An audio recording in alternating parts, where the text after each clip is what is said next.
तुर्कमान gate हिंसा मामले में बड़ा खुलासा हुआ है। हिंसा में जो पुलिस वाले घायल हुए हैं उन्होंने इंडिया टीवी को बताया कि करीब 2 से 2.5 हजार की भीड़ ने अचानक से उन पर हमला बोल दिया। उपद्रवियों में ज्यादातर की उम्र 17 से 30 साल के बीच थी। इतना ही नहीं, उन्होंने यह भी बताया कि भीड़ में शामिल जो बुजुर्ग थे वो उपद्रवियों को लगातार भड़का रहे थे, हिंसा के लिए उकसा रहे थे। बीती रात दिल्ली के तुर्कमान गेट के ठीक सामने बनी फैज़े इलाही मस्जिद, उसके आसपास का जो पूरा परिसर था वो अनऑथराइज था। कोर्ट के आदेश के बाद पुलिस बल निगम की टीम के साथ पहुंचा, कार्रवाई शुरू हुई, लेकिन किसी को इस बात का अंदाजा नहीं था कि अचानक से वहां पर मॉब आएगी, भीड़ आएगी और भीड़ जो है पुलिस पर पथराव कर देगी। इस पूरे पथराव में 5 पुलिसकर्मी घायल हुए हैं, जिनमें चांदनी महल थाने के एसएचओ हैं महावीर प्रसाद जी। इसके अलावा थाने में ही तैनात हैं 2 कांस्टेबल, एक हैं जल सिंह और दूसरे हैं विक्रम। और आप विक्रम के सर पर लगी चोट को देखकर अंदाजा लगा सकते हैं कि पत्थरबाजी कितनी बुरी तरीके से की गई जिस पुलिस बल के ऊपर, जिससे ये तमाम पुलिसकर्मी जो हैं घायल हुए। विक्रम, हुआ क्या, कहां पर आप मौजूद थे और पूरी घटना जो है विस्तार से? जी, साहब के साथ में ड्यूटी थी 11:30 से हमारी, तो वहीं पे थे हम जहाँ पे भीड़ इकट्ठा हो रही थी, जो हज मंजिल के पास में साहब। और हमें ये काफी देर तक समझाया आप यहाँ से चले जाओ, तो फिर वो नहीं गए। फिर वो और पीछे उन्होंने फोर्स ने पीछे किया उनको, फिर भी नहीं गए वो। फिर वो हज मंजिल की तरफ में एक रास्ता जाता, उनको गेट है वो, उसको बंद करने की कोशिश की थी, तो गेट बंद करने की कोशिश में ही ये पत्थरबाजी वहां से ही चालू हो गई थी।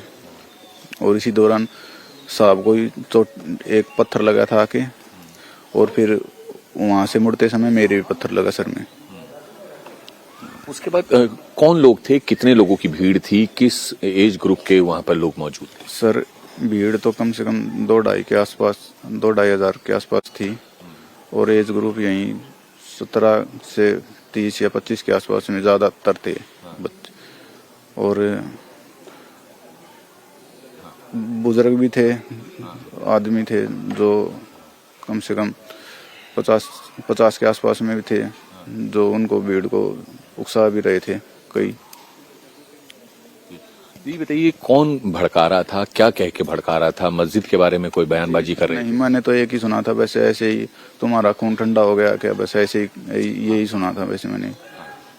फिर अभी आपसे बात भी हो रही थी, तो जब ये चोट लगी तो ये उस वक्त जैकेट आपने ही पहनी हुई थी? ये जैकेट पहनी थी ठंड की वजह से।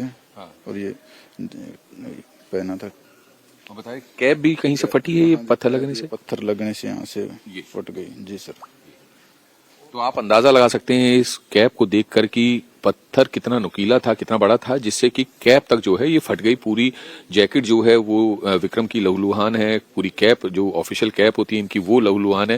ये बताइए कि वहां पर आप लोगों ने रोकने की कोशिश नहीं की, क्योंकि आप एसएचओ साहब तमाम लोग वहां पर मौजूद थे, कहीं गली में वहां पर गेट लगे हों, बंद करने की कोशिश की हो ताकि भीड़ बाहर ना हो?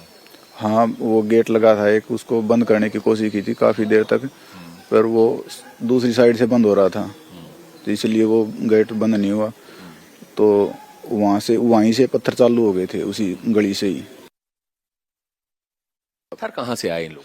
पत्थर वो शायद सीवर का काम चल रहा, वहाँ पे सड़क फूटी पड़ी है, वहीं से उठा उठा के मारने लगे थे वो। क्या महिलाएं भी थी उस दौरान भीड़ में? नहीं सर, महिला तो मैंने नहीं देखी थी। जो भीड़ में लोग शामिल थे, क्या उन्होंने अपने फेस कवर किए हुए थे, मास्क या हैंकी या कोई और गमछा वगैरह बांधा? हाँ, काफियों ने लगा रखे थे, मास्क लगा रखे थे। हाँ। गमछा भी लगा रखा था कईयों ने। कितने टांके आए हैं आपके सिर? 3 टाके आए हैं सर। जब आपको चोट लगी तो आप वहां से कैसे निकले? चोट लगी तो सर वो था एक आउटर फोर्स का था, उसने हाथ पकड़ के थोड़ा सा आगे तक लेके आए, फिर ये सर मिल गए जल सिंह, फिर इनके साथ में आ गए। बिल्कुल। एक और हेड कांस्टेबल हैं जल सिंह। जल सिंह, आपको पहले बताइए चोट कहाँ पर आई? सर रीढ़ की हड्डी में बैक की साइड जो पत्थर फेंका गया था, मतलब मोटा ठीक ठाक था लगभग। हाँ सर। हाँ। तो वो बैक में पड़ा हुआ था। तो इंटरनल इंजरी है? इंटरनल इंजरी है सर। ये बताइए, हुआ क्या था वहां पर पूरा? सर वो जो मस्जिद दीन इलाही के जो लॉ एंड ऑर्डर देख रहे थे, हम साहब के साथ ड्यूटी पे थे, काफी फोर्स थी, आरएफ थी और दिल्ली पुलिस थी, बैरिकेड लगे हुए थे सर। भीड़ लगभग 17 साल से लेके 25-30 साल के बीच के वाले थे।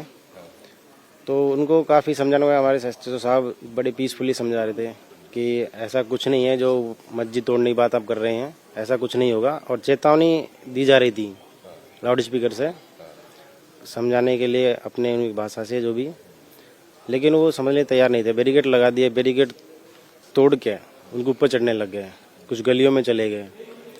हम साहब को प्रोटेक्शन करते हुए पीछे और थे सभी, लेकिन फिर एक गली से पत्थरबाजी होने चालू हो गई थी सर। कुछ लोग मास्क लगाए हुए थे, कुछ वैसे बांध के, मतलब अपना बड़े बड़े बालों वाले। हाँ, ज़्यादा एल्डर एज के नहीं थे, लगभग 30 साल के अंडर थे सर, 17-30 साल के। जो पत्थरबाजी हो रही थी वो गली से ही हो रही थी जहां पर भीड़ मॉब इकट्ठी थी, या फिर घरों की छतों से भी हो रही थी? सर छतों से नहीं, गली वो तिकोना बन जाता है सर। मस्जिद के पीछे, हज मंजिल के पीछे गली है, वहाँ से फिर सीधा रोड है। हाँ, सीवर, पूरा सीवर का काम चल रहा था सर। वो रोड के पत्थर है जो रोड आरसीसी वाले, तो वो इतना हाथ पड़ा तो इतना मारा, बड़ा पड़ा तो बड़ा मारा, जैसे पड़ा वैसे मारा। कौन कौन घायल हुआ इस पूरे मामले? सर हमारे एसएचओ साहब जिनके चोट है सर में, हमारे साथी कांस्टेबल विक्रम और मैं हेड कांस्टेबल जल सिंह, और हमारे बाद में हम चले गए थे इमरजेंसी। उसके बाद डीसीपी साहब थे रोहनी, उनके पैर में इंजरी थी।